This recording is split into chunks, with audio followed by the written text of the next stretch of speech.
Hi everyone, I'm Soph and welcome to my channel. I am a science communicator, so I used to work as a scientist doing research in a lab, but when I finished my PhD I decided that wasn't really for me. Instead I moved into the world of science communication, and I do that in 3 different ways. So I do it as my full-time job. I work as a digital communications officer for a life science research organisation. I then also do it as a bit of a side hustle and do some freelance work. So I'm really passionate about giving other scientists the tools and the confidence they need to do their own science communication as well, because it's so important. And then I also do it as a bit of a hobby, I guess. I've always really loved learning science and I like creating stuff. So I use things like my blog, my podcast, now this YouTube channel, and also my Instagram account to share fun science, share what it's like to be a scientist, and also what my career is like as a science communicator. I didn't even realise science communication was a thing until halfway through my PhD, and now it's what I live for. So because I didn't know that science communication was a thing, I wanted to make sure that others who are doing their PhDs and undergrads now and in the future know that science communication is a career option as soon as possible, so they can work out if that is for them. So because of that, I wanted to share what my life as a science communicator is like online. And I'd also thought I'd start doing that in this vlog format because I like making videos and I want to make more of them. So I thought I would show you a week in the life of a science communicator. So I'm still working at home, so it's going to be a little tricky for me to show you a variety of different things because most of what I do is based on screens, and I think you might get a little bit fed up of showing me typing or what I'm doing on screen. So I don't think I'll be doing vlogs like every week. Maybe I'll try and do them once a month, and hopefully then there'll be odd weeks where there are a few more interesting things going on to share with you, like there is this week. I'm obviously working full-time this week, Monday to Friday, 9 to 5, but I've also got a few side hustle projects that I'm doing, and then also a hobby project I'm working on. So I thought I'd show you those 3 different levels and the different things that I'm doing. So yeah, I will stop rambling and I'll show you my week as a science communicator.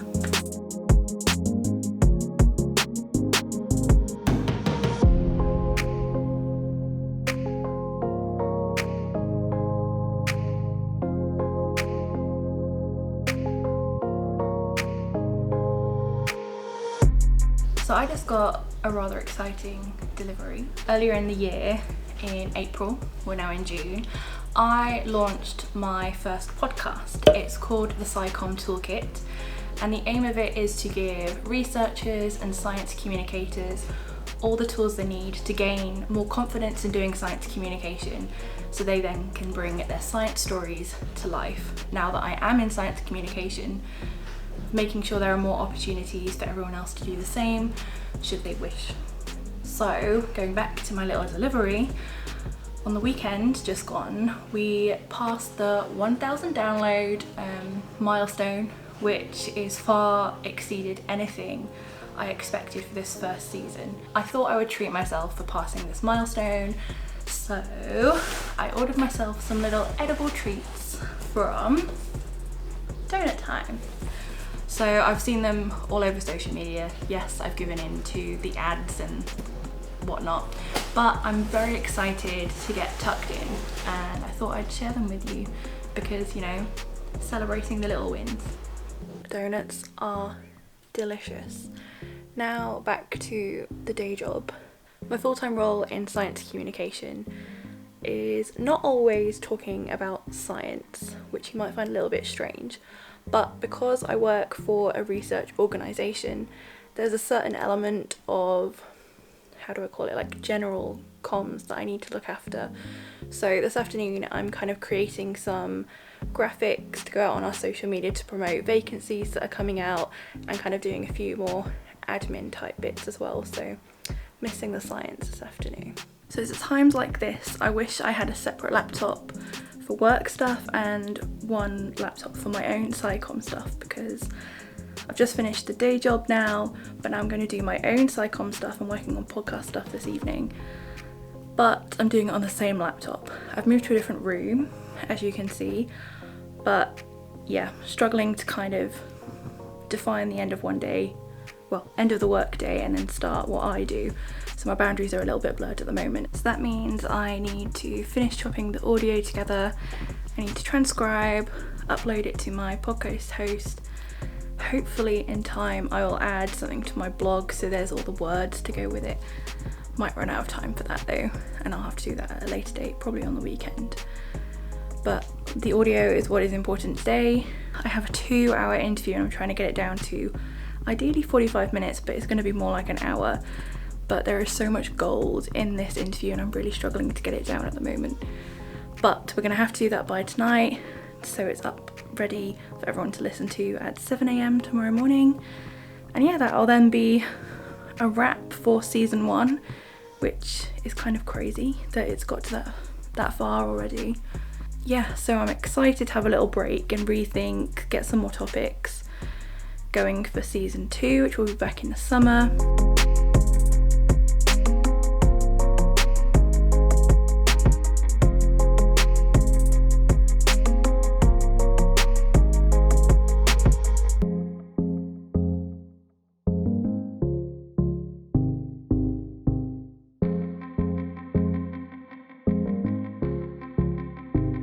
This evening's plan is I'm preparing for a workshop that I'm delivering tomorrow. So I'm delivering a training workshop for the speakers who are doing Soapbox Science event in Munich in Germany. So if you don't know, Soapbox Science is like a public engagement science communication event for women and non-binary scientists. The idea is that you stand in a public place on top of a soapbox and deliver a talk about your research. So I did it back in 2018 in Brighton in the UK, and it was a terrifying experience at first, but one of the best things that I've ever done. It was really, really liberating and exciting to talk about your science in a different way without slides and everything, and just having props to share that with the public who were literally walking along the beach. But back to the training, I'm giving them an hour-long workshop to try and give them some tools and tips on how to give a good talk. So I'm going to be planning the slides and make a few bullet points of the things I want to say, but I'm going to be covering things like what makes a good communicator, talking about basic kind of story structure. We're going to be creating some hooks to capture their audience's attention. I want to talk about analogies and give them some time to start creating their own, and then talk about the language, so kind of like jargon and false friends, and finally some tips on dealing with tricky, maybe controversial questions, or if there's any hecklers in the crowd. So I'm delivering that tomorrow. I'm going to be preparing that this evening. Hopefully it won't take me too long, she says, hoping. So a quick little tip for you: if you don't use something called Canva, where have you been? It's basically a easy graphic design sort of software online. I create all my graphics for the podcast, the blog. I make presentations on it now. I made my logo on it. It's so good. I introduced it in my full-time job now as well. It's just so much easier than trying to understand Adobe Illustrator. You can just drag and drop different elements. There's stock photos on there. It is so good. So if you need to create anything like that, I highly recommend it. Hello, today is Friday, final day of the week. Yay. Today in my job I'm working on a video project. I've been tasked with creating sort of showcase videos about the 9 science facilities that we have at the organisation I work at. So these are facilities that sort of support all the research groups. So they might look at sequencing or mass spectrometry, imaging, and so on.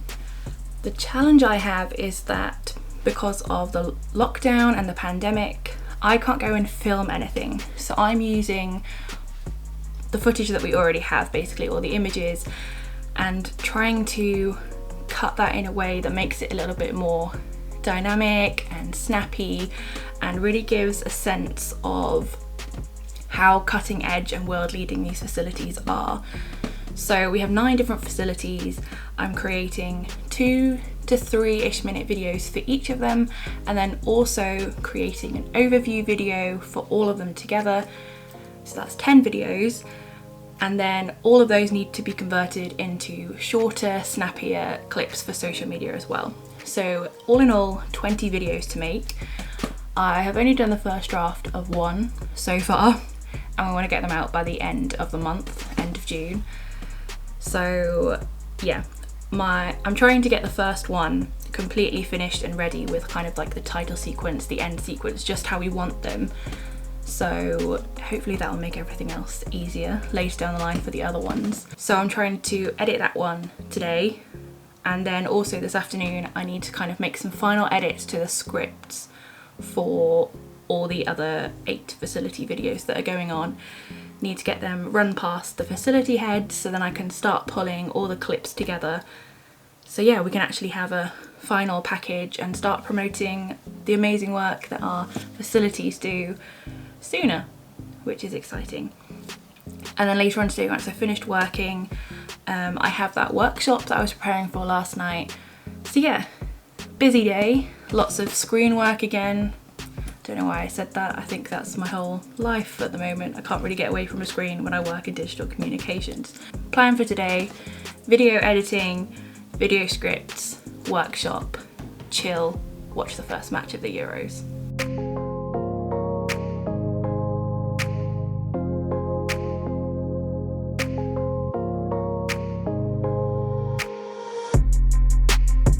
So there's something else I've done today that I very nearly forgot about. I had a call with a PhD student who's interested in doing science communication as a career. So I do sometimes get asked by people who are coming to the end of their PhD about what it's like to work in science communication and if there's any advice I can share. So yeah, that's another thing that I was doing today, and hopefully the advice I gave was useful. But if anyone else does have any questions or is looking for some advice about moving from academia into science communication, please do let me know. Send me an email, get in touch on social media. I really want to help as many people as I possibly can.